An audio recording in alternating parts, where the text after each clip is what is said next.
Hi viewers, TNPSC சயின்ஸுக்கு முக்கியமான topic தான் vitamin குறைபாடு நோய்கள். அதை பற்றி இந்த வீடியோவில் பார்க்கலாம்.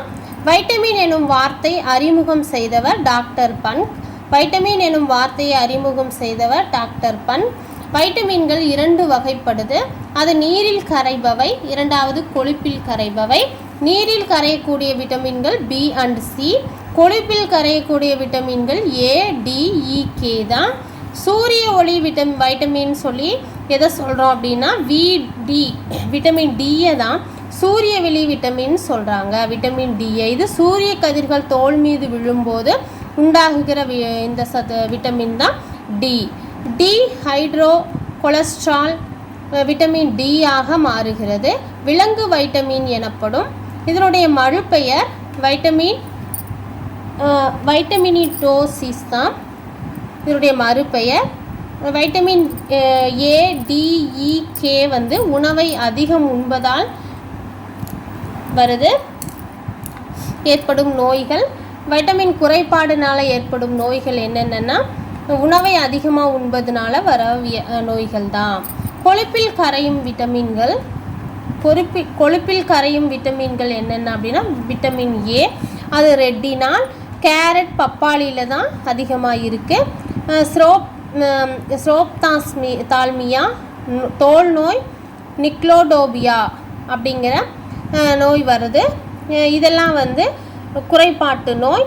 உலர்ந்த கார்னியா, செதில் போன்ற தோல், இப்படி தான் அதனுடைய அறிகுறி இருக்கும். விட்டமின் டி கால்சிபெரால் முட்டை கல்லீரலில் இருக்குது. ரிக்கெட்ஸ் குழந்தைகளுக்கு ரிக்கெட்ஸ் நோய் வர காரணமாக இருக்குது. இது அறிகுறிகள் கவட்டை கால்கள், புறா போல் மார்பு வளைஞ்சிருக்கும் புறா போல். அப்புறம் விட்டமின் இ டேகோபெரால், இது முழு கோதுமை இறைச்சியில் அதிகமாக காணப்படுது. இந்த விட்டமின் இ எலிகள் மலட்டுத்தன்மை, இனப்பெருக்க கோளாறு ஏற்படுது. மலட்டுத்தன்மை தான் இதனோட அறிகுறி. அடுத்தது விட்டமின் கே, மறுபெயர் ஆன்டிமோரேஜ் வைட்டமின். வேதிப்பொருள் குயினோனிலிருந்து பெறப்படுகிறது இந்த வைட்டமின் கே. காய், இலை, பீன்ஸ், பாலில் கிடைக்குது. ரத்தம் உறைதல் நடைபெறாது ஏற்படும் நோய். இது கம்மியாக இருந்தால் இந்த நோய் வரும். அறிகுறி அதிக ரத்தம் வெளியேறிக்கொண்டு இருக்கும். நெக்ஸ்ட்டு நீரில் கரையக்கூடிய விட்டமின்கள். விட்டமின் பி முழு தானியங்களில் இருக்குது. இது குறைபாட்டு நோய் பெரி. அறிகுறிகள் தசைகள் வலிமை இழந்து போதல், பக்கவாதம், நரம்புகள் பாதிப்பு தான் விட்டமின் பி குறைபாட்டினால் வருகிற நோய் பெரி. இது அறிகுறிகள். அடுத்தது விட்டமின் பி2, அது ரிபோப்ளேவின். விட்டமின் பி தயமின், பி2 ரிபோப்ளோவின். பால், முட்டையில் அதிகம் காணப்படுது. எரிபோபிலாவினோசிஸ் கிளியாசிஸ் அப்படிங்கிற நோய் வருது. அறிகுறி கண் எரிச்சல், வறண்ட தோல், வாயுள் பிளவு. அப்புறம் விட்டமின் 3 விட்டமின் பி3 நியாசின். இது முட்டை, பால், வேர்க்கடலை, இறைச்சில, கல்லீரல் இதில் அதிகம் காணப்படுது. இது குறைபாட்டு நோய் பெலாக்கரா. இது அறிகுறிகள் ஞாபக மறதி, வயிற்றுப்போக்கு.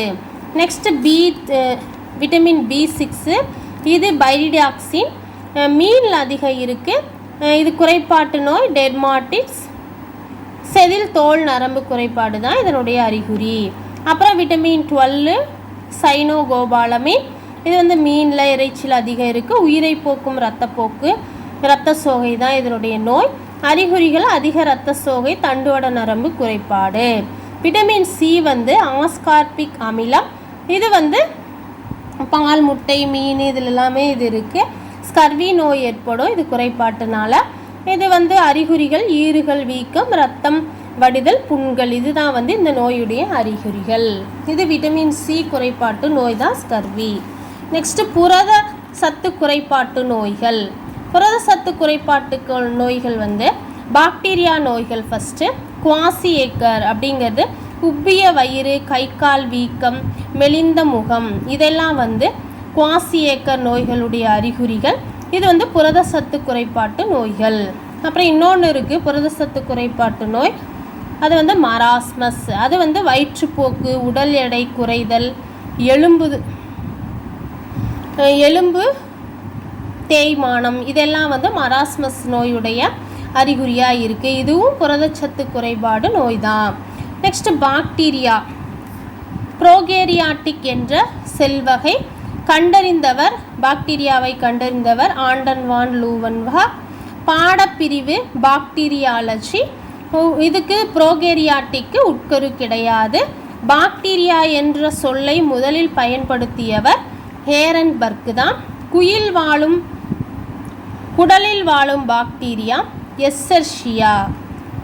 அப்புறம் கூட்டுயிரி வாழ்க்கை வாழும் பாக்டீரியா ரைசோபியம். தற்சார்பு பாக்டீரியா அப்படின்னு அழைக்கப்படுகிறது ஸ்பைரில்லம். ஸ்பைரில்லம் பாக்டீரியா தான் தற்சார்பு பாக்டீரியா. நெக்ஸ்ட் பாக்டீரியா வகைகள். காக்கைகள் அப்படின்னா உருளை வடிவத்தில் இருக்கும் காக்கசெல்.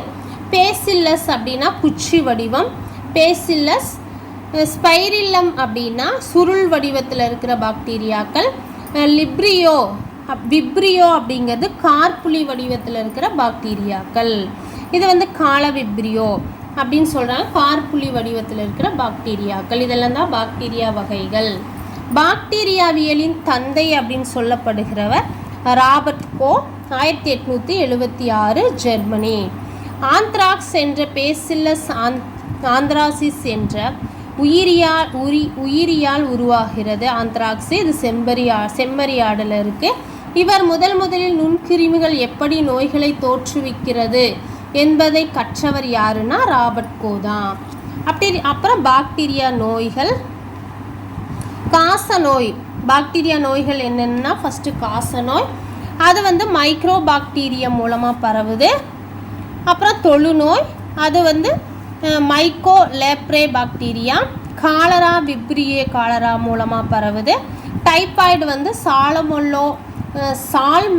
சால்மோனெல்லா டைப்பி பாக்டீரியா மூலம் பரவும் நோய் டைப்பாய்டு. தொண்டை அடைப்பான் நோய் டிப்தீரியா அப்படிங்கிற பாக்டீரியாவால் பரவும் நோயாக இருக்குது. அப்புறம் கக்குவான் இருமல். அப்புறம் டெட்டனஸ் ரணஜன்னின்னு சொல்கிறாங்க. பிளேக் நோய், நிமோனியா, சிபிலிஸ், கொனேரியா. இது எல்லாமே கொனேரியாவும் சிபிலிஸும் பால்வினை நோய்கள். எய்ட்ஸ் வைரஸும் ஒரு பால்வினை வைரஸ் தான். இதெல்லாம் தான் பாக்டீரியாவின் நோய்கள். அடுத்தது வைரஸ் நோய்கள். கண்டறிந்தவர் ஐவனோஸ்கி. வைரஸ் நோய்கள் பார்க்கலாம். வைரஸை கண்டறிந்தவர் ஐவனோஸ்கி.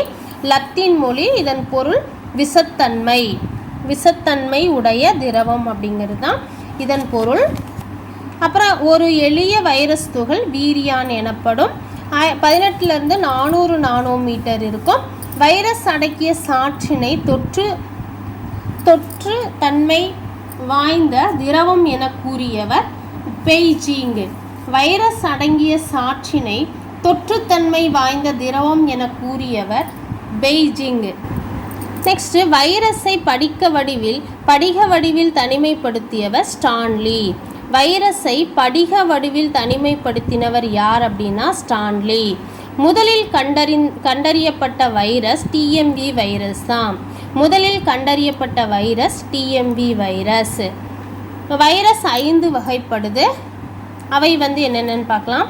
தாவர வைரஸ் ஃபைட்டோபேஜ், பாசி வைரஸ் பைக்கோபேஜ், விலங்கு வைரஸ் சூப்பேஜ், பூஞ்சை virus mycophage, bacteria virus bacteria phage. இதெல்லாம் வைரஸின் 5 வகைகள் ஆகும். நெக்ஸ்ட் வைரஸ் காற்று வழி நோய்கள். வைரஸ்னால காற்று வழியில் என்னென்ன நோய்கள் எல்லாம் தோன்றுகிறது அப்படின்னா சாதாரண சளி, அது ரைனோ வைரஸ் மூலமாக தோன்றுகிறது. சுவாச குழாய் நோய் வரும். அறிகுறிகள் காய்ச்சல், இருமல், தும்மல், தலைவலி. இன்ஃப்ளூயன்ஸா நோயும் வைரஸ்னால் ஏற்படுகிற காற்றினால் ஏற்படுகிற நோய் தான். அது மிக்சோ வைரஸ்னால் ஏற்படுது. சுவாச குழாய் நோய் வரும். இதுவும் அறிகுறி அதே தான், மூச்சு திணறல், காய்ச்சல், தும்மல், தலைவலி.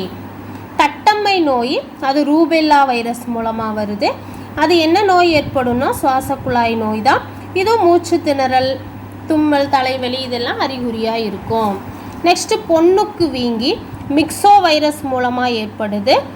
பயோடிடிஸ் இந்த வைரஸ் மூலமாக தான் பொண்ணுக்கு வீங்கி நோய் ஏற்படுது. இந்த நோய் என்னென்னா மேல் சுவாச குழாய் நோய் வரும். இதன் அறிகுறிகள் கன்னம், உமிழ்நீர். அப்புறம் சின்னம்மை இது வாரிசெல்லா வைரஸ் மூலமாக ஏற்படுது. ரோஸ்டர் வைரஸ்ன்னு சொல்லுவாங்க. சின்னம்மை எதனால் ஏற்படுதுன்னா வாரிசெல்லா வைரஸ். சுவாச குழாய் நோய் வரும். இதனுடைய அறிகுறிகள் தோலில் வீக்கம். இதெல்லாம் வைரஸ் மூலமாக காற்று வழியாக ஏற்படுகிற நோய்கள். நெக்ஸ்ட்டு வைரஸ் மூலமாக நீர் வழியாக ஏற்படுகிற நோய்கள் என்னென்னு பார்க்கலாம். போலியோ மெலிடிஸ் அப்படிங்கிறது போலியோ வைரஸ் மூலமாக ஏற்படும் நோய் மத்திய நரம்பு மண்டல நோய் வரும். சால்ட் என்ற தடுப்பு மருந்து இதுக்கு யூஸ் பண்ணுவாங்க. ஹைப்படைட் அப்படிங்கிற நோய் தொற்றக்கூடிய ஹைப்படைட்டிஸ் வந்து ஏ வைரஸ் மூலமாக ஏற்படுது. கல்லீரல் வீக்கம் நோய் வரும். அப்புறம் கொதித்த நீர் பருகுனா இது தடுக்கிற முறை, கொதித்த நீர் பருகணும். அதிக வயிற்றுப்போக்கு ரெப்போ வைரஸ் தான் உண்டாக்குது. இது வந்து குடலில் ஏற்படும். சரியான சுத்தம் சுகாதாரமாக இருக்கணும்னு சொல்கிறாங்க. இதுதான் தடுக்கும் முறைகள். வீவர்ஸ், இதோட வைரஸ் பாக்டீரியா நோய்கள் பார்த்தோம். அடுத்த வீடியோவில் முக்கியமான ஏதாவது சயின்ஸில் ஒரு முக்கியமான வீடியோ பார்க்கலாம். இந்த வீடியோ உங்களுக்கு பிடிச்சிருந்தா மறக்காமல் சப்ஸ்கிரைப் பண்ணுங்கள். உங்கள் விருப்பங்களை கமெண்ட் பாக்ஸில் தெரிவிங்க.